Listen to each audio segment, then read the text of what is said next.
गीता के 7वें अध्याय पर आ गए हैं हम लोग। गौरी शंकर कोष्टा तथा डॉक्टर राजेंद्र कुमार मिश्र जी कानपुर से गीता मर्मज्ञ। गीता के 7वें अध्याय में परमात्मा से जुड़ने और मतपर होने के लिए भगवान के भजन की नितांत आवश्यकता होती है और भजन के लिए भगवान के स्वरूप का समग्र ज्ञान होना अति आवश्यक है। तो आइए जानते हैं डॉक्टर राजेंद्र कुमार मिश्र जी से इस संदर्भ में।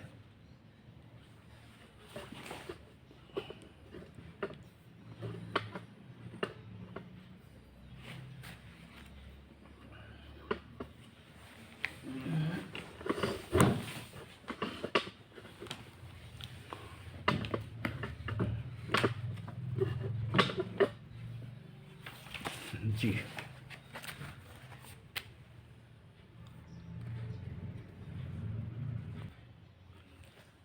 आदरणीय गुरुदेव, भगवान की उपासना अथवा ध्यान के लिए परमात्मा के किस स्वरूप की आवश्यकता होती है?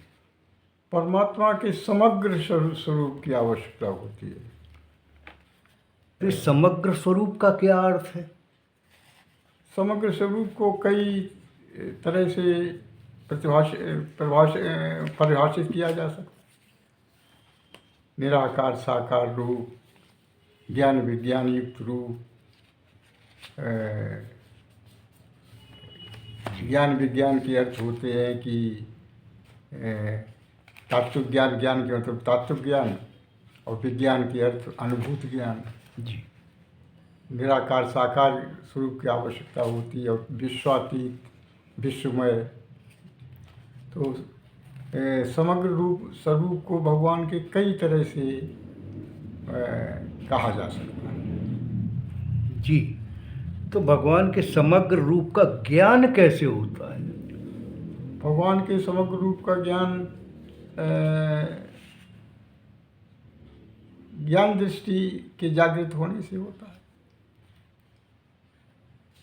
प्रकृति के कितने रूप होते हैं? प्रकृति के दो रूप होते हैं। जी। अपरा और परा। जी। अपरा प्रकृति जो है कनिष्ठ प्रकृति कहलाती है और परा प्रकृति जीव रूपा जी। तो प्रकृति कहलाती है। जी। अपरा प्रकृति में का अष्टधा रूप होता है। तो उसमें पृथ्वी, जल, वायु, जल, अग्नि, वायु, आकाश, मन, बुद्धि, ये तत्व रहते हैं। जी। परा प्रकृति में केवल जीव रूप रहता है। जी। तो योग माया का कार्य क्या होता है? अपरा प्रकृति योग माया के रूप में होती है। उसका काम तो होता है भगवान के रूप को प्रकट करना, लेकिन भगवान के रूप को प्रकट कम करती है, छिपाती ज़्यादा है और आदमी को, साधारण इंसान को ब्रह्म का ज्ञान होने नहीं देती। जी। तो परमात्मा प्रकृति में किस तरह से उपस्थित रहता है? परमात्मा प्रकृति में कई रूपों में उपस्थित रहता है। पहला तो वो ऐसा अपनी सृष्टि से गुथा रहता है जैसे सूत की मणि जो है सूत के धागे में निबद्ध रहते हैं। इसके बाद वो उसका सार रूप में, बीज रूप में, बल रूप में उसकी उपस्थिति प्रकृति सृष्टि में रहती है।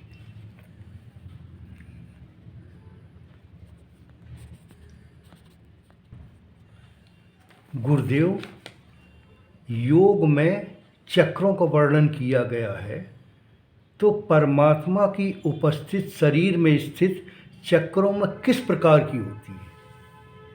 मूलाधार में गंध रूप में होती है, स्वाधिष्ठान में रस रूप में होती है, अग्नि में तेज रूप में होती है, मणिपुर चक्र में तेज रूप में होती है। अनाहत में शब्द रूप से होती है। इसके बाद विशुद्ध चक्र में आकाशवत होती है। और ये- आज्ञा चक्र में आज्ञा चक्र तक पहुँच के तो योगी शब्द ब्रह्म में स्थित हो जाता है। अच्छा अच्छा जी। तथा सहस्त्राधार चक्र में पहुंचने पर क्या स्थिति बनती है? देखिए 7 चक्र हैं जी मूलाधार से लगा के। आज्ञा चक्र जो है छठा चक्र है, सहस्रार 7वां चक्र है। जी। तो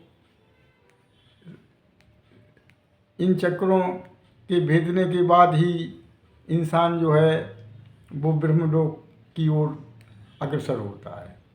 जी। बहुत ही साधुवाद साधुवाद। बहुत ही अत्यंत आनंदपूर्ण जो है ये प्रसंग रहा।